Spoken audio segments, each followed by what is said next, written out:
আমি সাধারণত কখনো ট্রাভেল ব্লগ করিনি, এটাই আমার ফার্স্ট ট্রাভেল ব্লগ। আশা করি দোষ ত্রুটি যা হোক ক্ষমা সুন্দর দৃষ্টিতে দেখবেন। আমি যতটুকু পারি আমি আপনাদেরকে দেখানোর চেষ্টা করব। প্রথমেই আমাদের যাত্রা হচ্ছে কেরানীহাট। আমরা কিন্তু যাত্রা শুরু করেছিলাম লোহাগাড়ার পদুয়া থেকে। তো আমরা খুব সকালে কেরানীহাট পৌঁছে গিয়েছিলাম।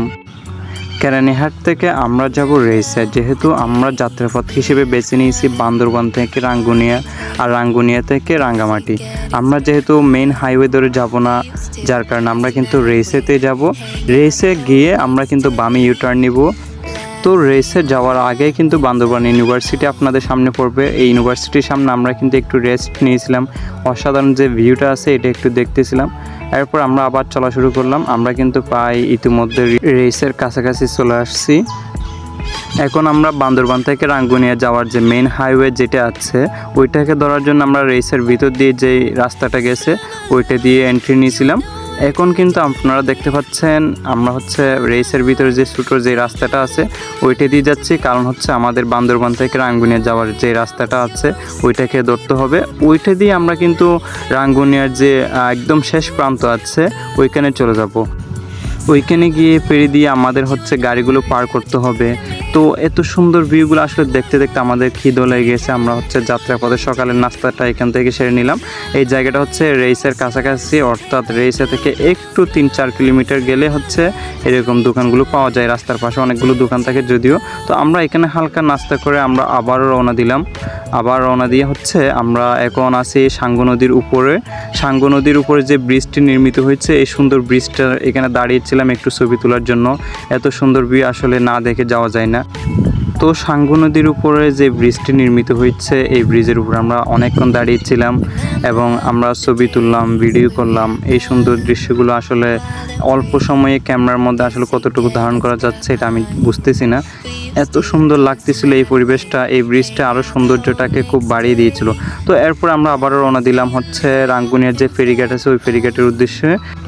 তো যাত্রাপথে হচ্ছে আমরা কিছুক্ষণ যাওয়ার পরেই দেখতে পেলাম সুখবিলাস নামে একটা পার্ক আছে। এই পার্কে আমরা কিছুক্ষণ সময় কাটিয়েছিলাম। এখন আপনারা দেখতে পাচ্ছেন সেই পার্কটি। এই পার্কে আমরা হচ্ছে কিছুক্ষণ সময় কাটিয়ে ছবি তুললাম এবং পার্কে অনেকক্ষণ বসলাম। বসার পরে আমরা এখন এই মুহূর্তে আছি ফেরিঘাটে, অর্থাৎ আপনারা যে সারি সারি গাড়িগুলো দেখতে পাচ্ছেন এগুলো সবগুলো ফেরির জন্য অপেক্ষা করতেছে। তো সেজন্য আমরা অপেক্ষা করলাম এবং পাশে যে বাজারগুলো আছে, অর্থাৎ খুচরা যে বাজারগুলো আছে ফেরিঘাটের পাশে, এই বাজারগুলোতে একটু দেখলাম দাম কেমন, জিনিসের দাম আসলে তুলনামূলক অনেক কম ছিল। তো আমরা এটা দেখতে দেখতে দেখলাম আমাদের ফেরি প্রায় কাছাকাছি চলে আসতেছে, অর্থাৎ ওই প্রান্ত থেকে এই প্রান্তে আসতেছে গাড়িগুলো নিয়ে। তো আমরা সেই জন্য অপেক্ষা করলাম। এই মুহূর্তে আছি, এটা হচ্ছে কর্ণফুলী নদী। আমার পিছনে যে নদীটা দেখা যাচ্ছে এটা হচ্ছে কর্ণফুলী নদী। আমার পিছনে যদি দেখেন ওই যে ওইখানে যে পাহাড়গুলো দেখা যাচ্ছে এগুলো হচ্ছে মূলত রাঙ্গুনিয়ার পাহাড়, অর্থাৎ এই পাশে রাঙ্গামাটি এবং এই পাশে রাঙ্গুনিয়া। পিছনে দেখতে পাচ্ছেন এই নদীর উপর দিয়ে যে ফেরি চলাচল করে ওই ফেরি, ওই যে এখানে যে দেখা যাচ্ছে এটা হচ্ছে ফেরি। অর্থাৎ এই নদীর উপরে কর্ণফুলীর এই প্রান্ত দিয়ে এখনো হচ্ছে কোনো ব্রিজ নির্মিত হয়নি।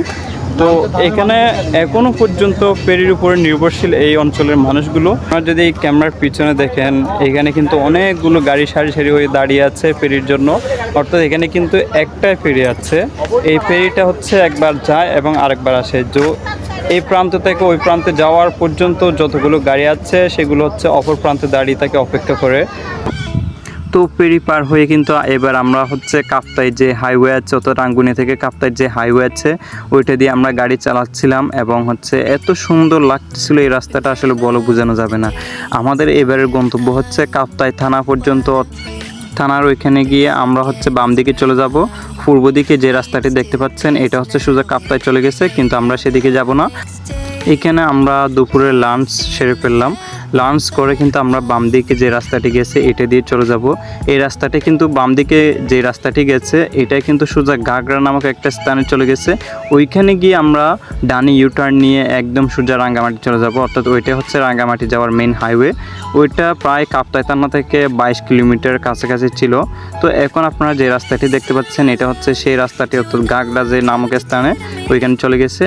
তো ঘাগড়া থেকে রাঙ্গামাটি যাওয়ার পথে যে ভিউ পয়েন্টগুলো ছিল সেগুলোতে কিন্তু আমরা দাঁড়িয়েছিলাম এবং ছবি তুললাম। আসলে ভিউ পয়েন্টগুলো অনেক সুন্দর ছিল দেখতে, যার জন্য আমরা ছবি না তুলে পারলাম না। তো তো ফাইনালি কিন্তু আমরা রাঙ্গামাটি চলে আসলাম। এই মুহূর্তে আমরা যেখানে আছি এটা হচ্ছে রাঙ্গামাটির যে শহীদ মিনার আছে, এই শহীদ মিনারের এখানে কিন্তু পাশে অনেক সুন্দর একটা ভিউ দেখা যাচ্ছে। পিছনে যেটি দেখতে পাচ্ছেন এটা হচ্ছে কর্ণফুলী নদী, অর্থাৎ কর্ণফুলী নদীর যে অববাহিকা আছে সেটার যে বাংলাদেশ অংশের একদম বলতে গেলে শুরুটা এখান থেকে হয়েছে। এখানে কিন্তু অনেক বিশাল আয়তন জুড়ে এই কর্ণফুলী নদীটা, অনেক বিশাল। এটা হচ্ছে আসলে ক্যামেরায় ঠিক মতো কতটুকু দেখা যাচ্ছে এটা আমি জানি না, তবে এখানে হচ্ছে কর্ণফুলী নদীটা দেখলে মনে হচ্ছে এটা একটা পুরোটা একটা লেক এরকম মনে হচ্ছে। কিন্তু এখন এই যে আমি এখন যেখানে আছি এটা হচ্ছে রাঙ্গামাটির যে কেন্দ্রীয় শহীদ মিনার আছে, এর পাশে কিন্তু এই কর্ণফুলী নদীটার অবস্থান, এবং এইটার মাঝখানে কিন্তু ছোটো ছোটো অনেকগুলো দ্বীপ জন্মেছে। তো শহীদ মিনারে আমরা কিছুক্ষণ সময় কাটিয়ে তারপর হচ্ছে আমরা রাঙ্গামাটির যে মেন আইকন যেটা আমরা চিনি সেটা হচ্ছে ঝুলন্ত ব্রিজ, এই ঝুলন্ত ব্রিজে চলে আসলাম। এই ঝুলন্ত ব্রিজে কিন্তু এন্ট্রি ফি হচ্ছে আপনার 20 টাকা করে পার পারসন। তো আমরা 4 জন ছিলাম, আমরা 4 জনে কিন্তু 4টে টিকিট করে ঝুলন্ত ব্রিজের এখানে এন্ট্রি করলাম। তো ঝুলন্ত ব্রিজের এখানে কিন্তু আমরা বেশ কিছুক্ষণ সময় কাটিয়েছিলাম, এবং আদিবাসীদের যে দোকানগুলো ছিল এই দোকানগুলো ঘুরে ঘুরে দেখলাম। তার মধ্যে আমরা কিছু কেনাকাটা করলাম, এবং আমরা হচ্ছে এখান থেকে আনারস কিনে খাইলাম। রাঙ্গামাটির আনারসগুলো কিন্তু অনেক বিখ্যাত। সেই আনারসের দাম ছিল মাত্র 5 টাকা, অর্থাৎ যা অবিশ্বাস্য। আসলে 5 টাকা দিয়ে এখনও পর্যন্ত আনারস কিনে পাওয়া যায়, সেটা হচ্ছে আমার কাছে অবিশ্বাস্য লাগতেছিল। তারপরে দেখলাম অনেকেই এখানে কিনে খাচ্ছে মাত্র 5 টাকা দামের আনারস। আমি আসলে বুঝতে পারছিলাম না এরা কীভাবে এই আনারসগুলো এত কম দামে দিতে পারতেছে। যদি আমি 2-1 জন থেকে জিজ্ঞেস করলাম, এবং তারা বললো এই সময় নাকি ট্যুরিস্ট একটু কম, যার কারণে এত কম দামে আনারসগুলো দিতে পারতেছে। তো আমরা সেখানে অনেকক্ষণ সময় কাটালাম। তারপর হচ্ছে উপরে যে বটগাছটা আছে এটাকে কেন্দ্র করে কিন্তু এখানে অনেকগুলো দোকান বসছিল। আদিবাসীদের যে দোকানগুলি ছিল সেগুলো দোকানগুলোতে আমরা কিন্তু ঘুরে ঘুরে দেখতেছিলাম, তাদের যে পণ্যগুলো ছিল অনেক সুন্দর সুন্দর আসলে।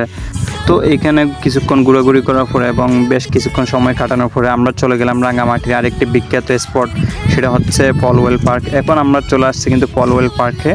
এই পার্কে কিন্তু এন্ট্রি ফি হচ্ছে 40 টাকা করে, অর্থাৎ পার পার্সন 40 টাকা। আপনার যদি বাইক বা কোনো গাড়ি থাকে তাহলে সেক্ষেত্রে হচ্ছে আপনার থেকে আরও 20 টাকা এক্সট্রা দিতে হবে।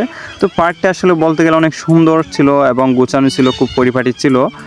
তো এখান থেকে কিন্তু যে ভিউগুলো দেখা যাচ্ছে সেগুলো কিন্তু অসাধারণ ছিল, অর্থাৎ এখান থেকে কর্ণফুলী নদীর উপর যে বাঁধ দিয়েছিল সেই বাঁধের পানি যখন দেখা যাচ্ছে সেগুলো একদম অসাধারণ লাগতেছিল, মনে হচ্ছে কোনো একটা বিখ্যাত লেকে আমরা ঘুরতে আসছি। তো এই পার্কে যে সুন্দর সুন্দর স্পটগুলো ছিল সেগুলো আমরা ঘুরে ঘুরে দেখতেছিলাম।